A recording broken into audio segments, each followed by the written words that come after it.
Alright guys, I'm going to read part 2 of Las Papas.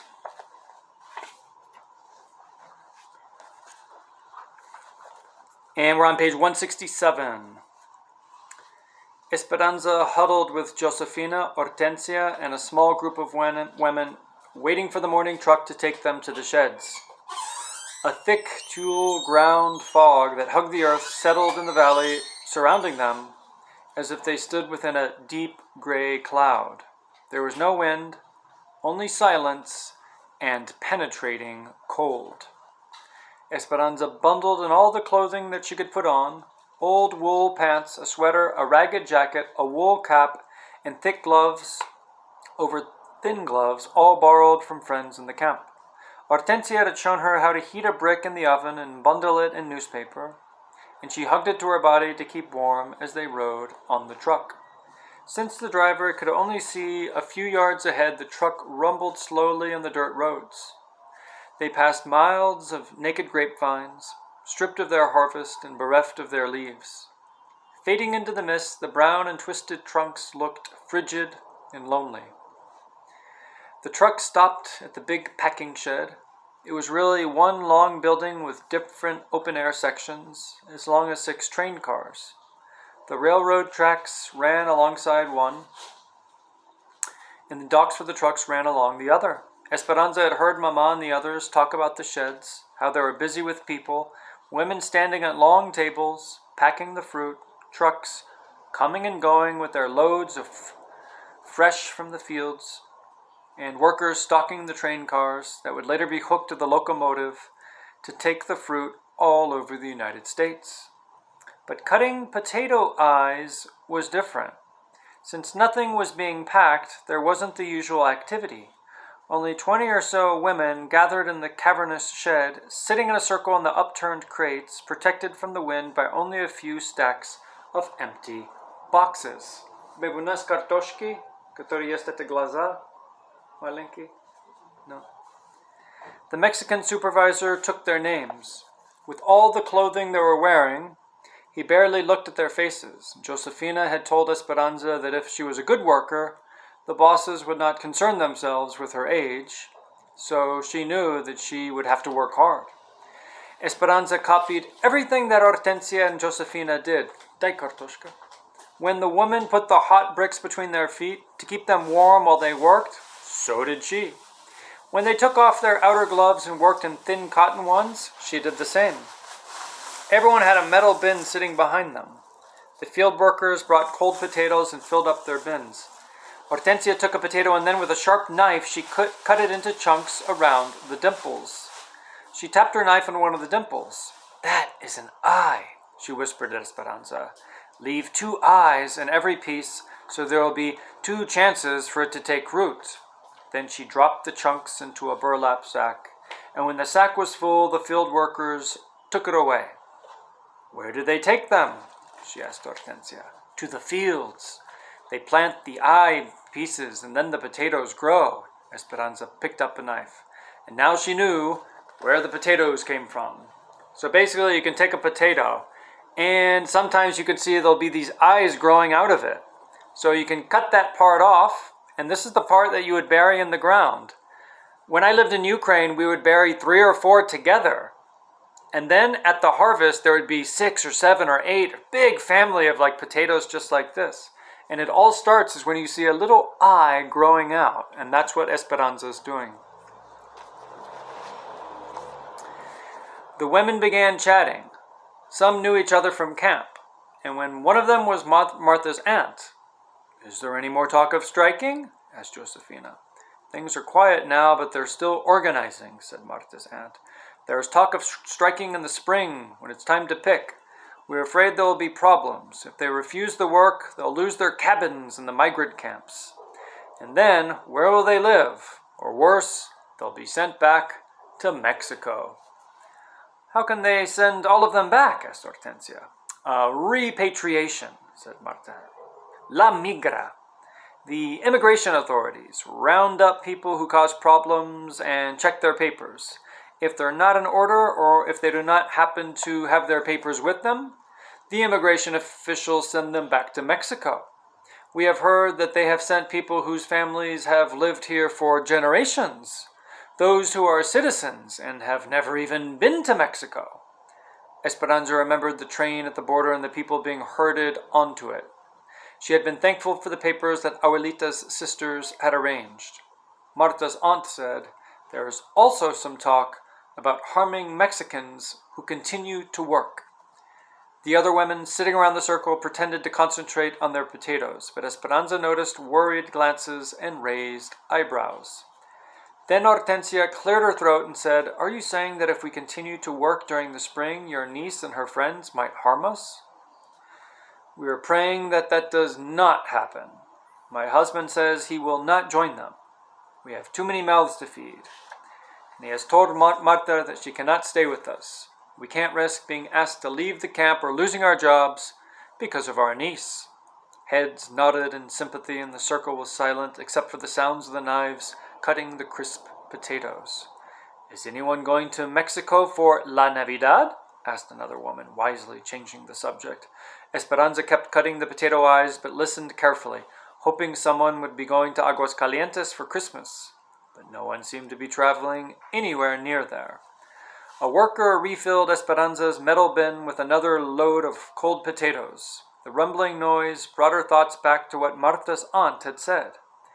If it was true that the strikers would threaten people who kept working, they might try and stop her too.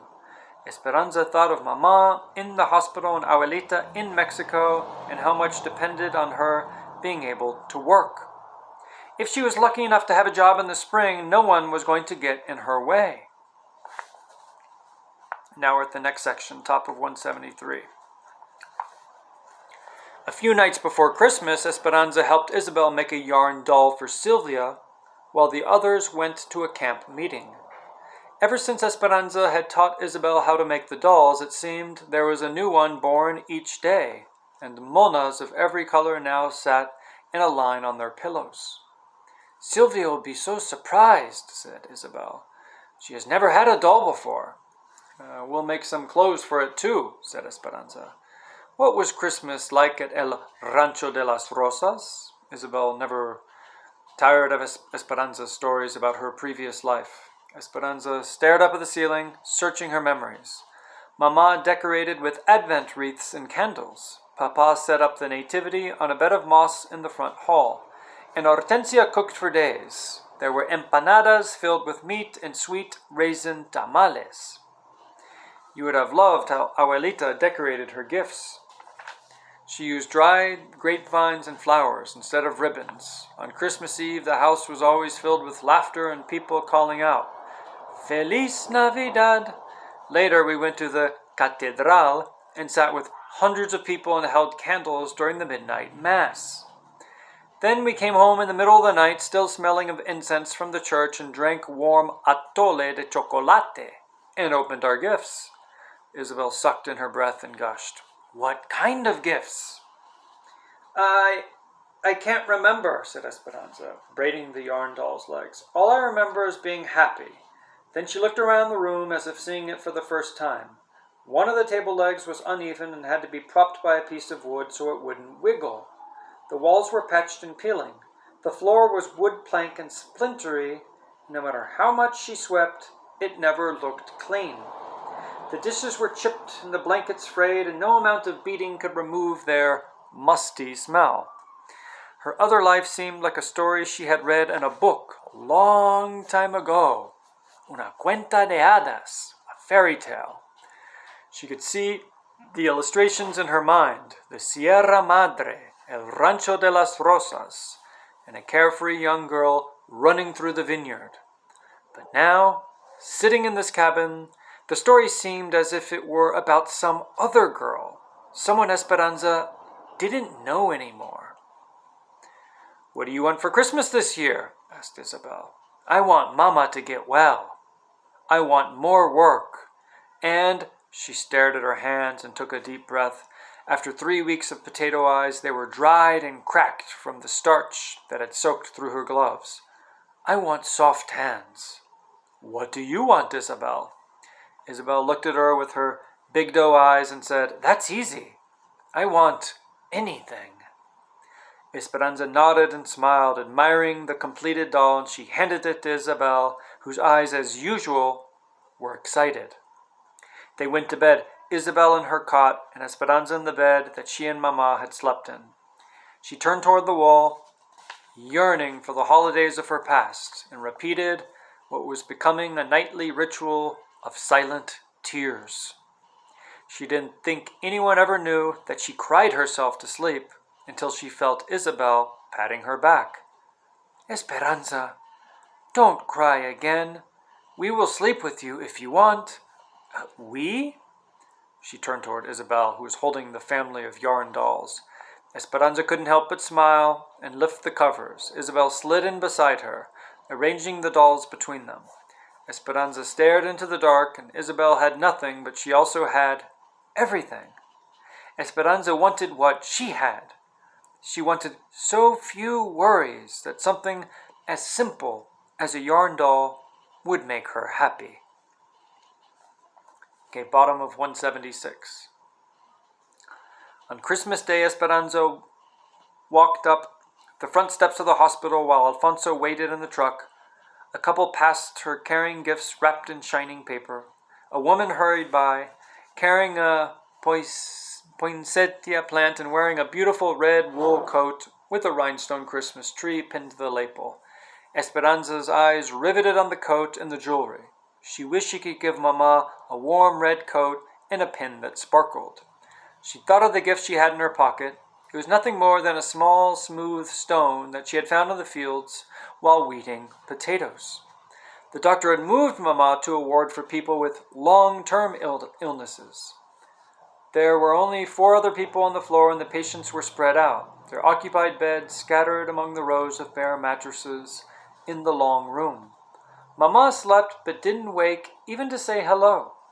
Nevertheless, Esperanza sat next to her, crocheted a few rows on the blanket, and told Mama about the sheds and Isabel and the strikers. She told her that Lupe and Pepe could almost walk now, and that Miguel thought that Papa's roses showed signs of growth. Mama didn't wake to say goodbye either. Esperanza tucked the blanket around her, hoping that the color from the blanket would slowly seep into Mama's cheeks. She put the stone on the night table and kissed Mama goodbye. Don't worry. I will take care of everything. I will be la patrona for the family now.